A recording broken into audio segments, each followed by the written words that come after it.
जब कोई भोग दृष्टि से किसी माता बहन को देखता है तो मदिरा में उतना नशा नहीं, इतना उसकी बुद्धि भ्रष्ट हो जाती इस दृष्टि मात्र से। इसलिए गोस्वामी तुलसीदास जी ने कहा है, जो चाहे आपन कल्याणा, सुजस सुमत शुभ गति शुभ नाना, शुभ परनार लीलार गोसाई, तजौ चौथ के चंद्र की नाई। जैसे चौथ के चंद्रमा को देखने से कलंक लगता है, ऐसे ही किसी भी माता बहन की तरफ काम दृष्टि से देखोगे मरोगे, मरोगे, मरना परमार्थ से भ्रष्ट हो जाओगे, होश में हो जाए। ये जब बहुत तिरछी चितवन से माताओं बहनों की तरफ जो देखते हैं तो लगता है तुम समझते हो हम बड़े वीर हैं, बड़ी चतुराई से देख रहे हैं। अरे अपने नाश का रास्ता पुष्ट कर रहे हो, उनका कुछ नहीं बिगाड़ पाओगे। अरे जिसको तुम भोगने की दृष्टि से देख रहे हो, जगत भोगता है उसके अंदर, वो देख रहा है तुम्हारा सर्वनाश कर देगा, ऐसी जगह गिराएगा जहां उठने के लायक नहीं रहोगे। हमारी बातें थोड़ी कड़वी लगेंगी, समझ लो। कह रहे हैं उन्मत्तमेव कुरुते योषित दृष्टैव। जब हरि माया से आंख मिलाओगे ना, इतने में तो तुम्हारा होश उड़ा देंगे। देख लो इनकी, कह रहे उन्मत्तमेव कुरुते योषित दृष्टैव। भगवान कह रहे मत देखो उधर, नहीं कहते हम बड़े सूरवीर हम देख रहे हैं, तो उनके पास बाण क्या है, जा देखो, अब जाओ बैठोगे ध्यान में, वही मुस्कुराहट आएगी। बहुत सावधान। शास्त्रवेत्ता जो महापुरुष कहते हैं, तो क्या श्रीपाद ने देखा है क्या? संत जन जो कहते हैं, अभी अब वो प्रक्रिया नहीं पता है, मन को जोड़ दिया तो जैसा तुम्हारे मन में चल रहा है वैसी पूरी अपने मन की बात कहते हुए वैसे बता देंगे। उन्मत्त में वो कुरते योषित दृष्टि दुष्ट मदिरेव।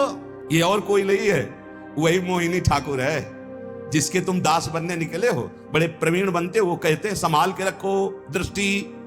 कैसे संभालो?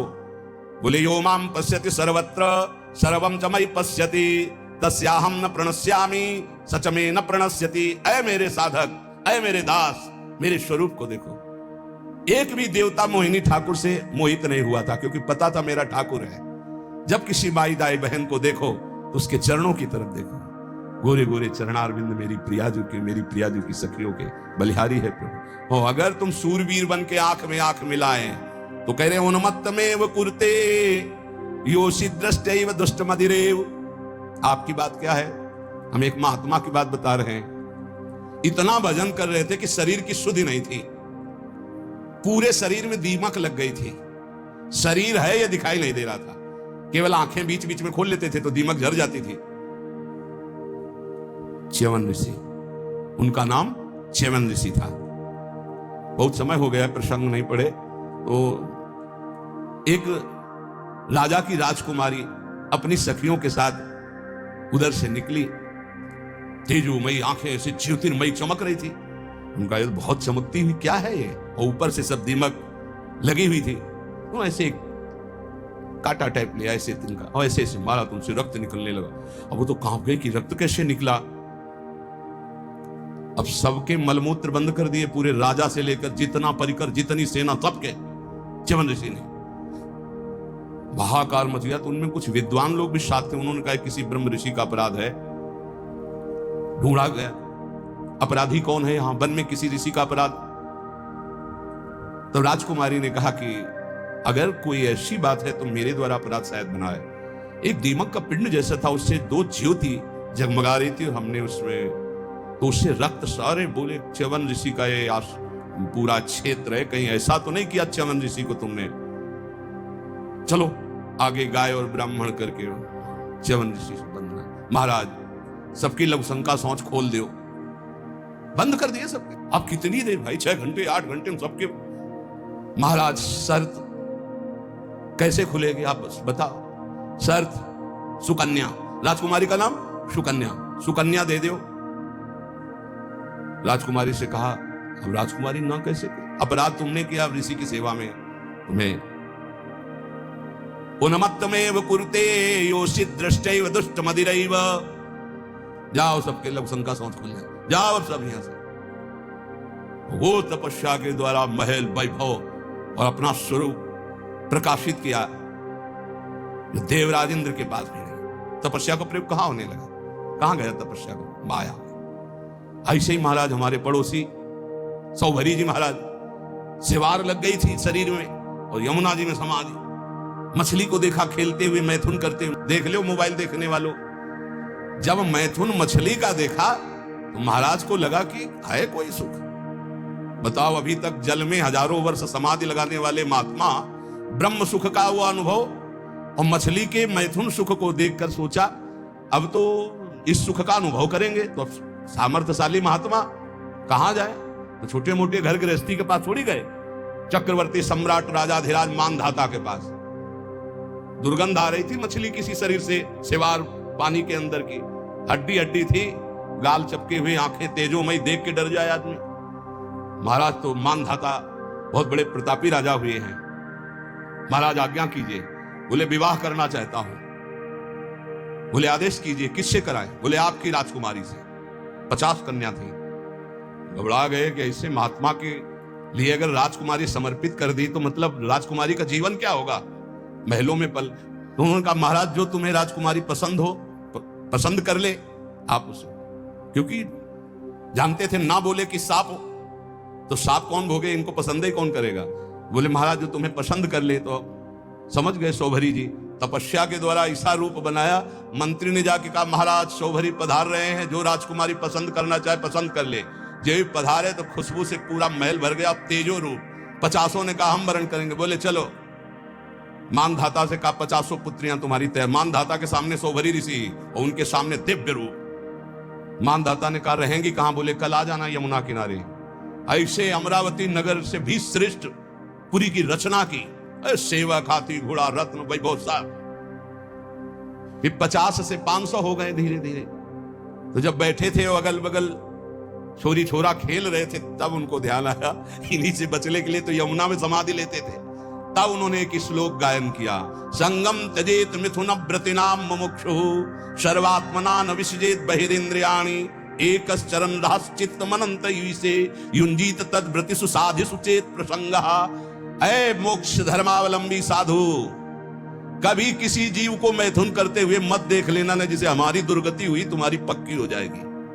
मोबाइल वाले, क्योंकि ऐसे थोड़े जल्दी सहसा दृष्टि नहीं जाएगी, पर मोबाइल में एकांत में चली जाएगी, सिटकिनी बंद। बोले क्या? बोले हमारा एकांत भजन का समय है। अब सर्च करके जो देख रहे हैं तो वो तुम्हारा सर्वनाश कर देगा। मछली की क्रीड़ा से मेरी ये दुर्गति हो गई। बोले तुम्हारी क्या होगी? इसलिए संगम त्यजेत मिथुनम व्रतिनाम मुमुक्षु, जो मैथुन धर्म से युक्त प्राणी, इनका संग त्याग दो, इनका दृश्य मत देखो, इनका संभाषण मत सुनो। सर्वात्मना न विसजेत बहिरेन्द्रियाणि, इंद्रियों को खुला छूट मत दे दो, अंतर्मुख रखो, एकस अकेले रहो। चित्त मनंत से, चित्त को ईश्वर में सदैव लगाओ। अकेले का मतलब आंतरिक वृत्ति से। गुफा में भी प्रपंची बहुत समाज में ही रहता है, और प्रपंच में रहता हुआ साधक भी अकेला रहता है। सदैव चित्त को अपने इष्ट में लगाते रहो, किसी का संग न करो, और संग करो तो किनका? तद व्रतेषु, जो भगवत व्रत धारण करने वाले साधु जन है, भक्त जन है, उनके बीच में रहो। ये बाढ़ है, इस बाढ़ के अंदर बच जाओगे। साधु समाज की बाढ़ में बहुत बचत होती है। अगर हम गिरने जा रहे हैं तो दूसरा हमें थाम लेगा। इसलिए कह रहे हैं उन्मत्तमेव कुरुते योषि दृष्ट्वैव दुष्ट मदिरेव। दृष्टि मिलाना बंद कर दो, दृष्टियैव दुष्ट मदिरेव। बस गए, पाताल का रास्ता पक्का। 5 बाण है उसके, 5 संधान कर दे तो शंकर की समाधि भंग कर दी। तुम तो जीव हो, शिव की समाधि भंग कर दी। औरों की तो बात जाने दो, अपने स्वरूप में आ जाए काम ना। हाँ, तो जो ब्रह्म में देखत रहे, देखे चराचर नारीमय, जे ब्रह्म में देखत रहे। अबला बिलो कई पुरुषमय, पुरुष सब अबलामयम, दुई दंड भरी ब्रह्मांड भीतर काम कौतुकयम। कोई साधारण वीर है? देवाधिदेव महादेव की समाधि भंग कर दी। तब उन्होंने कहा त्रिभुवन में ऐसा कौन? तो देखा आम के पेड़ में छुपा बैठा, तीसरा नेत्र खोला, राख का ढेर हो गया। अब वो तो शिव है, तुम्हारे है तीसरा नेत्र? दुई है, तीसरा तो बंद है तो सबके तीसरा नेत्र ज्ञान नेत्र। ज्ञान से काम भस्म हो जाएगा। या प्रेम नेत्र खुले हृदय में, या बुद्धि में ज्ञान चक्षु, वो गुरुदेव की कृपा से खुलते हैं। अज्ञान तिमिरांधस्य ज्ञानांजन शलाकया चक्षुरुन्मीलितम मेन तस्मै श्री गुरुवे नमः। ए भाई मान लो, ऐसे बात करो जब बात कर रहा हूं। ये बहुत ही सावधानी की प्रार्थना कर रहा हूं। निज अनुभव ये कहूं खगेशा, पक्का जरा सी भी चूक हुई तो जीवन भर पछताना पड़ेगा। ये ऐसा घाव है, ये ऐसा दलदल है, ये ऐसी फिसलन है, ये ऐसी डूबन है जिससे निकल पाना मुश्किल है। मुस्कुराहट तो जिंदगी की खो जाएगी। जो आनंद की मुस्कुराहट के लिए निकले हो नष्ट हो जाओगे। इसलिए इसे सौभाग्य मत समझना कि बड़े भाग मानुष तन पावा। और मिल गया सौभाग्य। ऐसे सिखाता है मन। जिंदगी हो गई, सुख नहीं मिला, हे प्रभु तुम कहां हो, ये तो ढूंढते ढूंढते थक गया, लेकिन अब सुख मिला है। माया बहा ले जाएगी। आओ प्यारे, इधर आओ, कहां हमारे पाले में आओ, कहां निकले जा रहे हो हरि की तरफ, इधर आओ। अम्मा अब तो हरि की तरफ जाने दो। अच्छा तो जाओ। अम्मा जननी सम जानही पर नारी, जाओ जाओ जाओ। अम्मा तो बच गए, और अम्मा के सिवा और कुछ देखा तो मारे जाओगे। सब में मात्र भाव, जैसे अपनी सगी अम्मा को ऐसे देखो चरणों की तरफ। अतिवन सती रसक्या हा वृंदारण्य किन्नु में भविता। वृंदावन वास करना इसीलिए बहुत कठिन है। वृंदावन अब क्या उपाय हो सकता है जिसकी दृष्टि खराब हो गई है? समझ जाओ, सत्संग है, समझ जाओ। बहुत खतरनाक खेल है, इससे ज्यादा खतरनाक खेल नहीं। हाथ जोड़ के, मुस्कुरा के, प्रणाम करके प्रणाम करवा देंगी, ऐसी प्रबल माया है। हाथ जोड़ना पड़ेगा, घुटने टेकना पड़ेगा, रोना पड़ेगा, फिर भी क्षमा नहीं होगी। माया आती कैसे जानते हो? झुक के। जाती कैसे? रौंद के। ये शब्द याद रखो। ये पीड़ा देने वाली दुष्ट इंद्रियां कारागार की तरह मुझे बंदी बनाना चाहती हैं। ऐसा ही है। सब कोई देख लो अपनी अपनी इंद्रियों को।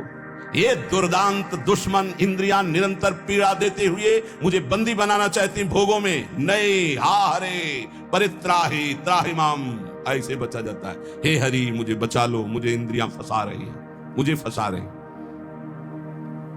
कंदर्प शविष विषखैर निरवधिमं दह्यमानस्य।